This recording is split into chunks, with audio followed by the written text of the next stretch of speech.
Today we're doing another Coffee Conversations, joined today with Isabel Wells of ReikiCafe University. Always a pleasure. Like, we spend so much time together. It's so happy.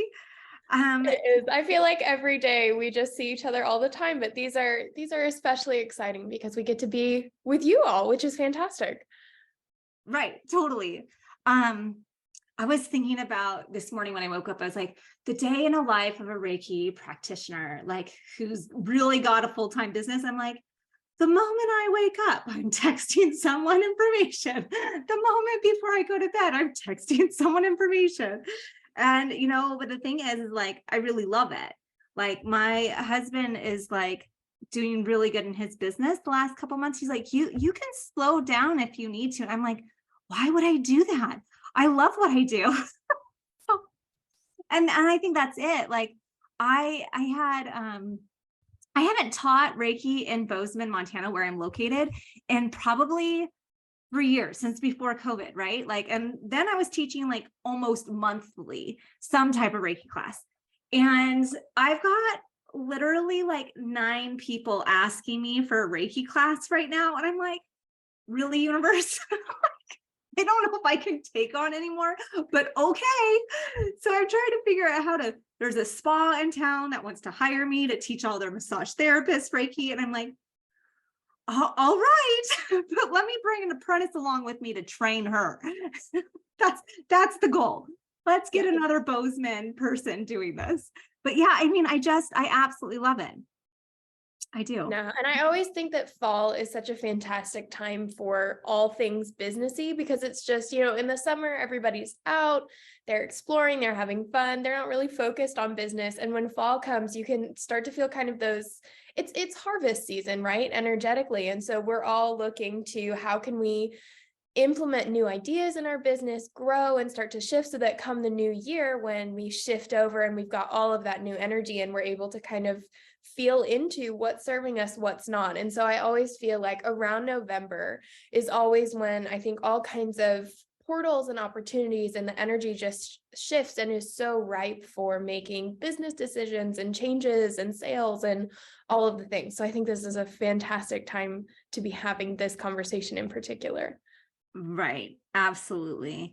Absolutely. So welcome to today's coffee conversation. This is once again a very informal chit chat where Izzy and I are going to dive in. Today's topic is on creating your prosperous offer. So we really are focusing in on business.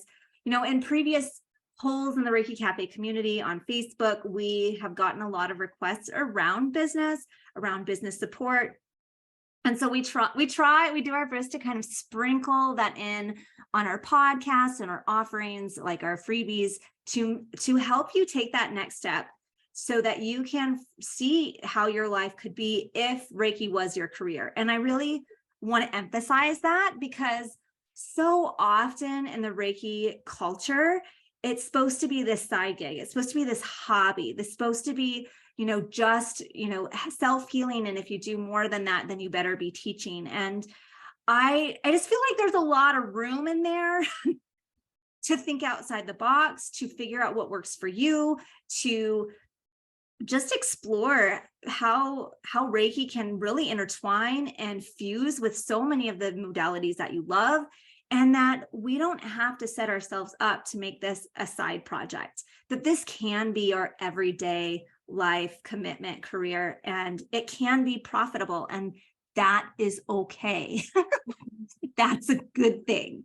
Right. I think there's so much, because even just from a societal point of view, we have so many stories and beliefs and structures about what a career should look like, what making money should look like, and also what we're worthy to have within those spaces. And so when we start to think of Reiki or any of the healing arts as a profession, they're not exempt from those stories and beliefs and structures, because you've taken something that was originally, like Christine said, something that you do on the side. It's something separate, it's something sacred and away from societal norms, to how can I take this really beautiful part of my life and pivot it to being something that's more central, like my career or my job or what I do to sustain myself. And in making that shift, you are exposing this area of your life that's otherwise been, like I said, kept really sacred, to all of these other new doubts and beliefs and societal stories and ancestral wounds and all of the things that come when we start talking about our career. And so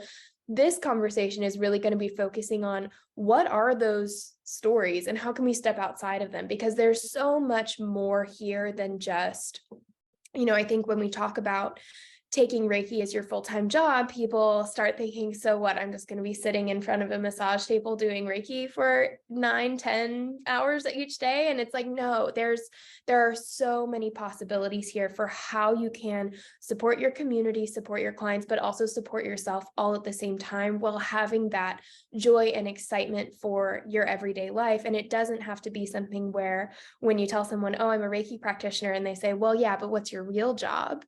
You don't have to finish in that sentence, because being a Reiki practitioner is your real job, and you can find that fulfillment in that area. Yes. And so we kind of have to kind of go, okay, well, what's the first hurdle? And I think oftentimes it is the money. It's the money piece. One, we're saying, let's create prosperous offers. And, we have this tendency with the sacred arts to go, well, let's discount it. Let's give it away for free. Let's do so many, we devalue it, and that's not sustainable for a career. And so we have to work through our money limiting beliefs as we step into Reiki careers. When we start thinking about offering programs, offerings, trainings, services, we need to go, okay, realistically, we live in a world where inflammation is real, rent is real, food is real, paying for your car payments, all of these things are real. And we need to go, I need to not only survive, I need to sustain and thrive.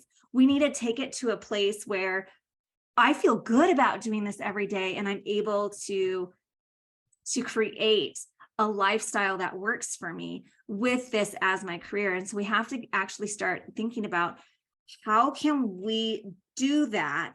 Is doing one-on-one 60-minute sessions really sustainable? Now, I've done it. I have.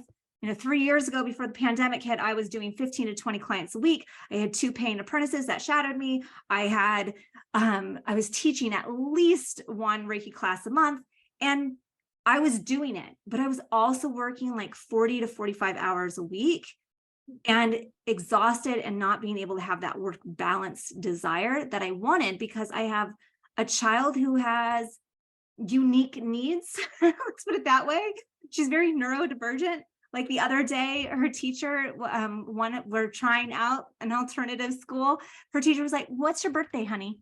And she goes, "My birthday, my entrance into this realm shouldn't matter. I'm existing now." And she's like, yes.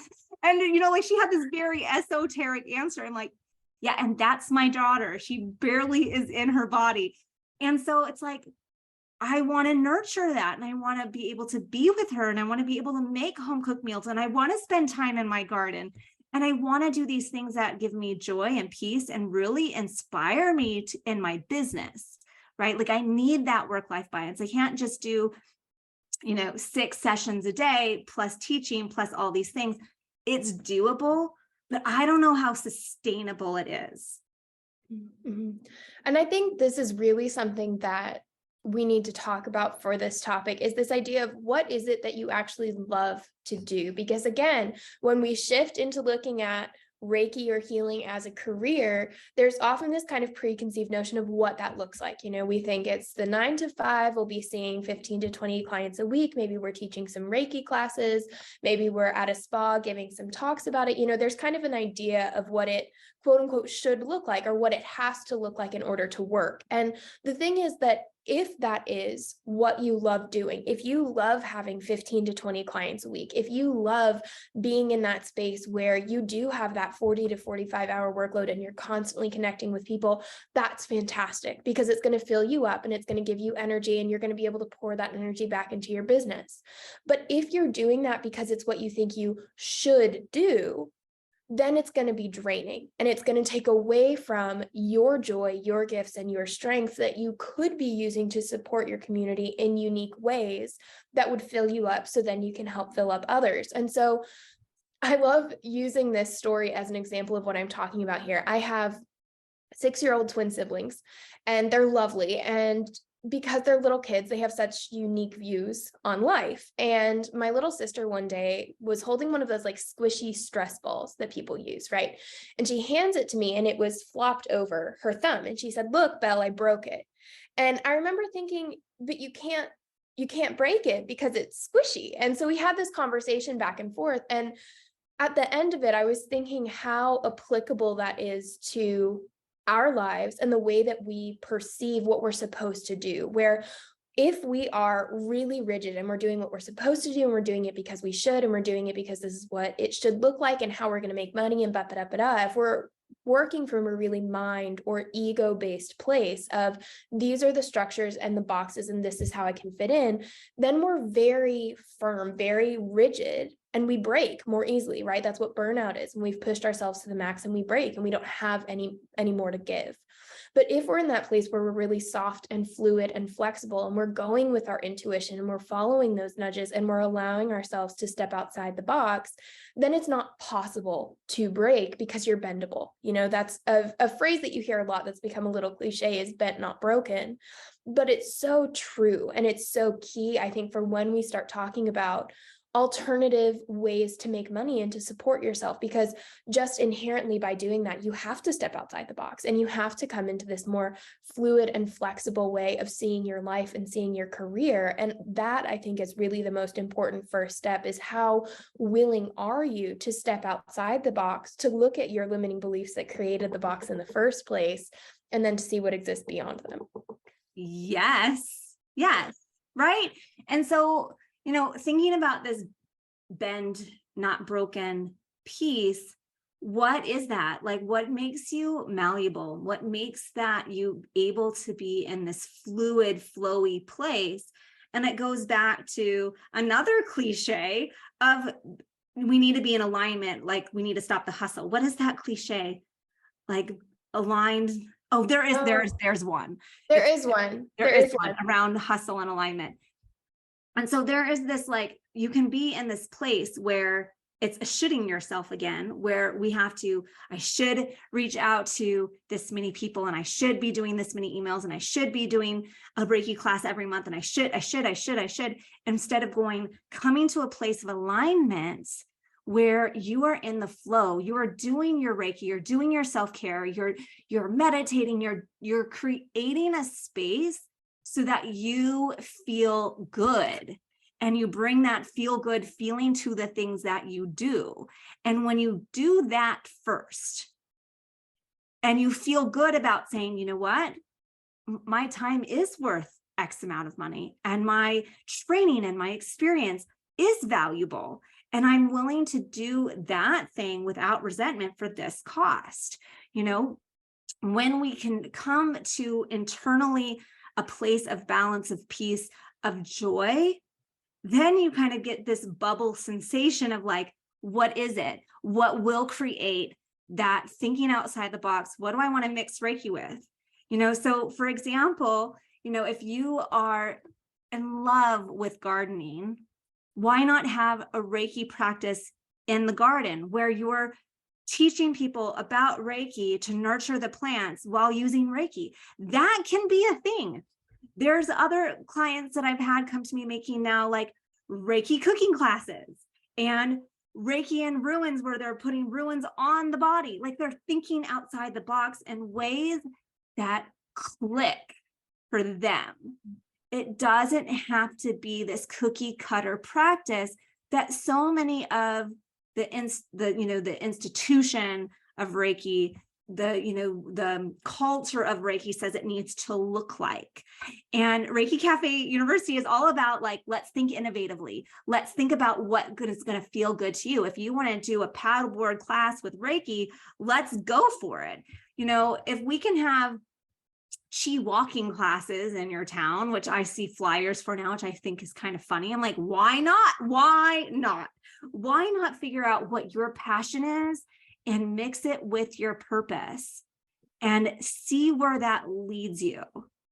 See where that leads you, because more often than not, we haven't even explored that space. Oftentimes when I get clients, when I get students into a conversation about this, they didn't even think, oh, I love tattoos and piercings. Why don't you do it at an expo on tattoos?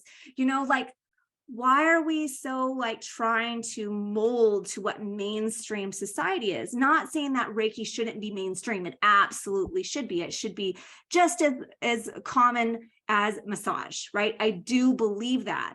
But how are we going to get there is to follow our hearts, follow our passion, follow our purpose, and mix it with what we do everyday life. It doesn't need to look like a 60-minute session of doing the symbols and the hand positions, and that's it.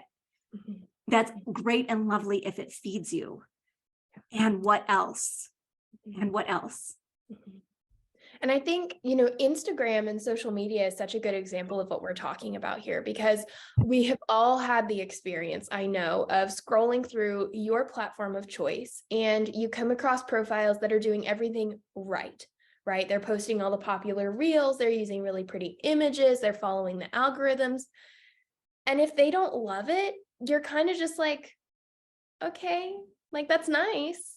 And then you keep scrolling and you find somebody who's just totally out there, totally doing their own thing, but they are so into it. And you can tell that they are just so inspired and so passionate about the topic that they're talking about that you instantly want to follow that person. That's who you gravitate towards, because you can tell that what they're talking about is what they love to do. And you also, as a client or as a consumer, it creates an additional level of trust, because there's an element there of, that this person isn't just in it for the money or just in it for the appearances or the external perception. They're in it because they love it. And when someone loves something, when they're passionate about something, that they're going to do it in the best possible way that they can. And so there's this, as just normal people, we have a tendency to gravitate towards the people who we see who are doing their own thing, who are stepping outside the box because they love to do it, not because they should, not because they feel like they have to, but because it's what they want to do. And so I always tell people when they come to me and they're saying, well, I can't have a gardening class with Reiki. It's like, why not? Why not? And the thing that I always ask them is, if you, as a member of the spiritual community, saw a flyer for a Reiki gardening class, what would your reaction be? 9 times out of 10, people will be like, oh my gosh, it's a Reiki gardening class, I have to go.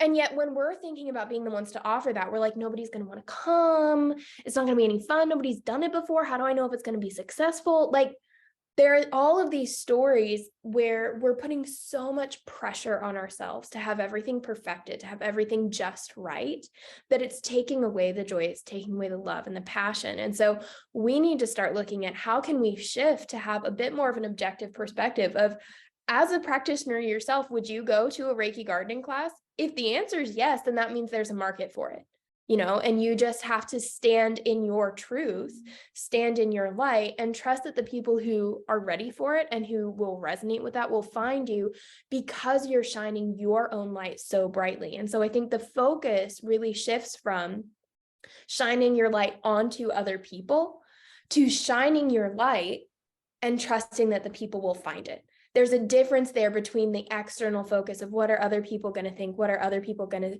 see, what are other people, what if it's not going to be successful, and I want to do this. I know on a soul level that this is right for me. And I trust that as I step into this, as I step into my truth, my light, other people will find it because I'm pulling them in. So it's a very fine line, but that shift is so incredibly powerful.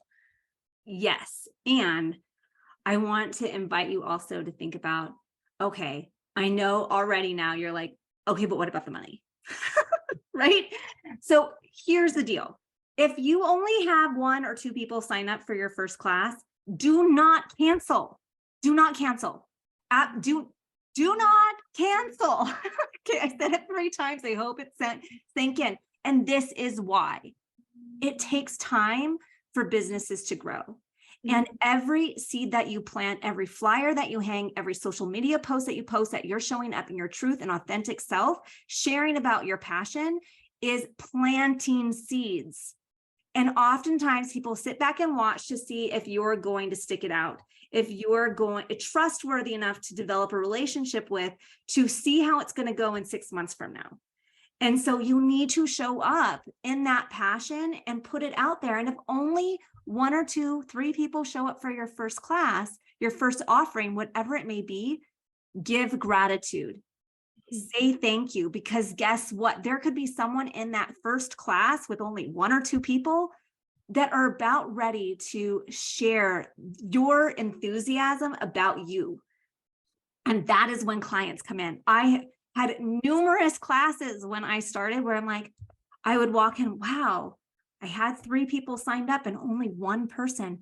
You know what? The universe divinely orchestrated this opportunity because this is what this client needed. And I know and trust that it's going to be okay, that the money will follow when it's time. And I'm going to keep showing up and I'm going to keep being in my inspiration. And more often than not, that client would then go on to book sessions or tell other people, and then I'd get more clients. And so it's the building of the business, and we can't be afraid of that. This is not a reason to see that I failed. It is a reason to look and say, the universe divinely orchestrated this, and this is how it is for a reason. If I can give this 1 or 2 or 3 people such a magnetically, juicy class, whatever you're teaching, however you're offering your offerings, they're going to talk about it. So show up fully, show up authentically, and be there. Do it. Do not cancel. It's one of my big pet peeves, because I'm like, wait, but if you just would have done it and you did it again and not another month from now and another month from now, guess what? By the 3rd, 4th month, you're going to have a classroom full of 10 people. It takes time to grow it so that people see that you're not going to give up. And when we give them that proof, well, I only had 3 people, so I canceled.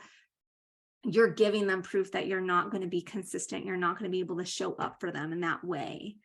And so show up, be there, do the thing that you love, and share it with the people that are around you. Right. So like I had a random call on Friday night that was from a dance studio in my town going, hey, we're doing this, spiritual transformational retreat this weekend. And the person who was supposed to come in and do shamanic drumming has COVID and I need someone. I go, well, when is this? She's like, tomorrow. And I'm like, okay, tomorrow. What time? She's like, this is the time. And she was like, can you do it? I'm like, yeah, I can do it. I can show up. What's the benefit to me? And she was like, well, how much I'm like, $200 an hour. I don't think you can afford that. What's your email list look like? I use your email list when I launch something next. She's like, yes, absolutely. Fantastic. In my mind, I'm thinking this is a great trade. I'm going to show up. I'm going to give these 4 lovely women some amazing experience for an hour and a half. And guess what? From that class, I have 2 or 3 people who are ready for their Reiki to start Reiki training. I got another one who's like, I want to go to that Japan retreat. So that means she also needs some Reiki training. And it's just like, all I did was show up for an hour and a half and talk about what I do best, what I enjoy. So what if I'm not getting paid for that first experience? I just upselled. And that is something else that we need to remember, that we have to go, where on the continuum are we supporting our community? So we need to have a variety of prices, and we need to know what the upsell always is. So we have something that's fairly low price ticket. We have some type of opportunity for someone to get to know us, to meet with us, to do something. And like, the $10 range, the $20 range? Do you have a guided meditation? Do you have that garden circle, whatever it is, where it's just like an hour and they get to be in your presence? You're introducing your energy to them to build trust so that they know that you're authentic. And then we upsell. What do we upsell to? We need to upsell to something in the $100 range. Is this a session? Is this a Reiki class? Is this, what else is there, right? And then when they get into that experience, you need to be able to upsell them into a package, something that's $500-$600 or maybe $1,000. You always are looking for what the next thing that you're going to be offering them, so that no matter where you are supporting in your community, there's access to you. So whether that is they're coming to a $10 class or they want to be a $1,000 VIP client for a month, that's okay. Whatever the range is okay. And you need some of those VIPers, those people who are willing to spend additional money so that it balances it out, right? And that's possible. So we always need to look what the next thing is, right? So if that is if you have a 3-month VIP program, that is, multiple trainings, courses, make it unique to you, but it's over a set time of a period of time, so that then you have something to upsell to. And that's really where you're kind of guiding everyone to go. There's your, the airplane pointer is going, this is the program. This is what I'm getting people into. This is the opportunity for transformation to bring your life from here to there. Yeah. And I also want to touch on, before we keep talking about upsells, there's a perspective here that I really want to bring in of when you made the decision to become a spiritual practitioner, to become a Reiki practitioner, and eventually to make being a practitioner your full-time job, what you essentially did was say that there is this opportunity that my soul is calling me to, whether that was your first Reiki class, or when you first discovered the chakras, or when you were walking one day and realized that swinging your arms increased your energy, whatever it was, where that first moment where you said, there's something deeper here. There is a calling that my soul is guiding me to. And you decided to take that step and begin that journey. What you effectively did is you took the control away from your mind and you gave it to your soul. You gave it to your intuition. You said, I am trusting that whatever it is I'm being led toward is meant for me. So you started this journey by giving that control, by giving that power over to your intuition. What people then want to try and do is, when they've gone on this journey and they've gotten the certification and they've become a practitioner and they're ready to share it with the world, they say, okay, intuition, that was great. I'm going to give it back to the mind now so we can figure out taxes and budget and structure and planning and all of the things. So thanks, but here's the mind again. And that is so often why people feel like they hit a roadblock when they go to make their spiritual practice their spiritual profession, because they go from trusting their intuition, from following the guidance, from believing that it will all work out, to saying, and now the emphasis is on me. Now it's my responsibility to make everything work out, rather than saying, I trust that everything will work out. There's a huge difference there. And so what I always tell clients when they come to me and they say, things have been growing great, and then I went to make it full time and I just hit a roadblock and I'm stressed about money. I feel like I don't have any clients. I don't think any of my workshop ideas are good. I always say to them, which voice are you listening to? Are you trying to make this happen from your mind, or are you still trusting your intuition? This project, this dream, this goal was your intuition's baby, essentially. Don't take that away and try and give it back to your mind, because it's not going to work. There's this amazing quote from Einstein that I use all the time, and it's, a problem cannot be solved at the level of consciousness at which it was created. And I think this is so key for your business as well. Your mind knows what all the problems are. Your mind knows about taxes and budgets and how much money you need and the people you need to support and that you need to eat every day and that you need somewhere to live and all these things. Your mind knows what the problem is. It has no idea what the answer is. It knows what the answer should be. It knows what society tells us the answer is, but it has no idea what the answer actually is. Your intuition does. Your intuition knows exactly what you need, exactly what your clients need, exactly where you need to be, and exactly how it's going to happen. And so when you are in this level of trying to create your business from the mind, it's not going to work, because you're creating your business from the level of the problem, right? I think we can all agree that it's our minds and our anxieties and our thoughts and all of the structures that we put on ourselves that create problems, right? So we can all agree that our mind, while a beautiful tool and very useful, also has limits to what we need it to do. And so if we're trying to create our business from our mind and say, I need this many things and this and this and this and this and this, it's not going to work. But if we give it to our intuition and we say, this is connected to something far greater than my mind's understanding, than my mind's perspective. And we say, just like I trusted you when I first began this journey, when you first guided me towards seeing the world in an entirely new way, I'm going to trust that you will continue that journey and help me to see my business in an entirely new way. And when you do that, it's going back to that idea of bent, not broken, where when you're in the intuition, when you're in that space where you're trusting that it will work out, instead of trying to make it happen, you're flexible, you're fluid, and you're open to new opportunities versus, in Christine's example of what she did with this drumming circle. Her mind probably said, there's only 4 people, it's an hour and a half, and I'm not getting paid. From a mind's perspective, that's a no-go, like most people, if they're looking at a business, and this is why, like Christine said, people cancel because their minds say it's not worth it.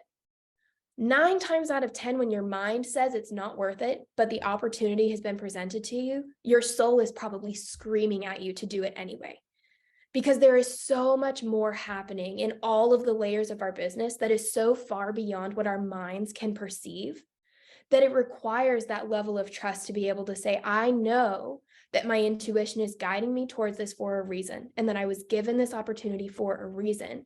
And can you bring in that same trust that you had at the beginning and keep moving on this journey at the level of your intuition, rather than trying to drop back down to the level of your mind because it's what you should do, right? And I think bringing in that perspective is so important, because we can all remember that first time where we got the intuitive nudge, we followed it, and it opened up something we never expected. Why would we stop doing that? We have proof after proof after proof that following our intuition and connecting to our soul's purpose makes miracles happen. Why would we ever stop? Why would we ever start bringing in all of the shoulds and I need to do this and the mind level of trying to solve a problem when we know that there's this space within us that is infinitely more effective? And I think that usually after hearing that, it gets practitioners thinking, well, duh. Like when you put it like that, it seems so simple, and it's so easy to, if not silence the mind, at least remind it that it can take a back seat and that's okay, right? We don't have to have that fear of releasing control, because we're really not releasing control. We're just giving it to something else, giving it to a different source. And it's a source that has far more answers and perception than we could ever have. And once you're in that space, then it becomes infinitely easier to create your offers, to create your upsells, to create the funnel that you want people to go through, because intuition is not going to lead you to something without knowing where it's going to go. It's not going to give you an option without giving you an ending, right? It gives you the journey and the ending. You just might not see it all at once. And so trusting how it's going to unfold and trusting in your intuition is going to give you that space to be able to make progress and to have a successful and thriving business. And you guys have seen that in action with Reiki Cafe. You guys see how year after year, if you've been with us for a while, our programs develop and our courses develop and our one-on-one offerings develop, because we're constantly following that intuitive and soul level nudge of what is it that we are supposed to be doing, not in a mind should way, but what is going to serve both ourselves and the community in the best and highest way. And when you start asking those questions from a level of intuition, the answers start folding in a really beautiful way that's far beyond anything your mind could have come up with if you sat down with a chart and said, okay, I'm going to do this, which means I have to do this, which means I have to do this. If you sit down with that same chart and you just say, intuition, fill it out, you're going to have something incredibly beautiful that your mind never would have come up with. And I think that's really important to remember. Yes. And I think that's why, we're using that intuition, we're coming into that alignment, we're getting into that flow, and then we work on marketing, and then we take our business courses and learn the strategies and letting the intuition lead you. So all of our, Reiki Cafe University business courses specifically, we have this in mind. We are challenging you to lead with the intuition and yet understand the business blocks, right? And so whether that is branding and figuring out your fonts and your colors and your brand values, it's still intuition is leading. And so much of our signature programs are, what internal work do we still need to do? What healing do we still need so that we can fully trust the intuition, so we can fully trust that alignment to take the forefront. So much, like take Reiki and Manifesting Abundance course, for example. This is specifically to aim at your money mindset. And how do we do that? We learn how to dissolve limiting beliefs so that we can remove this layer of doubt that says, I'm not good enough, I'm not lovable, I'm inherently flawed, whatever it is, that's inhibiting you for being your fully divine, creative self. And so when we start working and playing and really diving into the layers that are still need healing, and doing it in combination with Reiki. Everything is in combination with Reiki because Reiki is amazing. And we want to go, what else? Let's get curious. Why did that thought pop in that says, oh no, you can't do it that way? What was that? Why did I think that way? And where did it come from? Did it come from my childhood? Was that my mother's voice in the back of my head saying that? Like, we want to get curious so that we can hit the unsubscribe button, brush it away, and go, I am standing in my truth, my knowingness, my intuition, my alignment. And I can say yes to the opportunities that the divine is conspiring to create for us, right? But we have to be willing to do the work. And so we have to be willing to do the self-healing. We have to be willing to get curious of what is truly holding us back. And more often than not, it's ourselves, right? And so it is okay to take baby steps. It is okay to not quit your 9-to-5 job and just do a one weekend a day, or take one day off of work a week. So you're only working 4 days a week and doing Reiki 1 day a week and transitioning.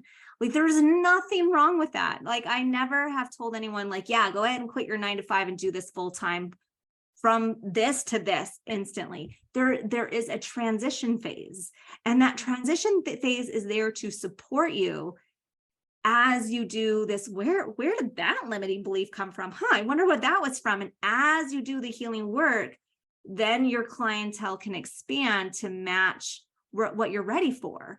Right. And so this is an invitation to don't stop doing Reiki because now you're a business owner. Like, that's like the opposite of what we're saying. Always come back to your self-practice. Always do Reiki, live Reiki, be Reiki as you move into a career with Reiki. Yeah, absolutely. And so it really does come down to, and I think people can get frustrated sometimes because our answer is always going to be, what is your intuition telling you? Are you keeping up with your self-care? Are you in a space where you're actually enjoying what you're doing? If your answer to any of these is no, then that's going to be where we send you. We're going to tell you, go take your walks in the morning, take time for yourself, meditate so you know what your passion is. Then tap into your intuition. What's it saying? What is your soul calling you to do? Are you following that advice? If the answer is no, go do that. And I think people want it to be so much simpler, right? Their minds want to have a structure in a box where we say, here's your marketing strategy, here's how you're going to set up your offers, and it's a one size fits all. Go ahead, have fun. Here's your Prosperous offering advice. And it doesn't work that way. We can work with you to create your business plan once we know what your intuition is calling you to do. Once we know that you're doing it because you want to, not because you have to. And so it's a very individualized process, because what we want is not for you to create this from a place of shoulds or doubts or mind level. We want you to create it from your intuition and from your desires and your dreams and your love for what you're doing. And so a huge part of creating a successful business is giving yourself that time and space to actually connect to the place where you find that love, that passion, that joy, that drive. And that's a huge part of what our programs do, is they help you clear out the mind clutter so that you can access that place, so that once you have a relationship with that place, you can then move on to creating your offers from a heart and soul-led place, which is infinitely more successful, effective, and magnetic than anything that your mind would have you do. And so that's why we always bring it back to your self-care and your intuition and all of these things that to the mind can be kind of frustrating, but to the soul it's like a welcoming home, because you're finally bringing in that aspect of you into a place where it's not usually allowed to go. Yes. And so listen to those, the things that you see online. There are so many business coaches out there that are targeting spiritual entrepreneurs because they are full of shoulds. They are full of, you must do it this way. Here is your 5-step strategy to building your 3K month or whatever it may be. And you need to watch them. If they are full of shoulds, or if they're full of, this is the one set strategy, you shouldn't be working with them. Like, I'm just going to say it. Like, there isn't a one-step strategy that's going to fit everyone, especially in the spiritual entrepreneur space. You need to come to a place that feels playful, that feels exciting, that feels divinely orchestrated, that feels like you are absolutely 110% turned on by the experience. And when you get there, that's when the magic happens. That's when things start to co-create.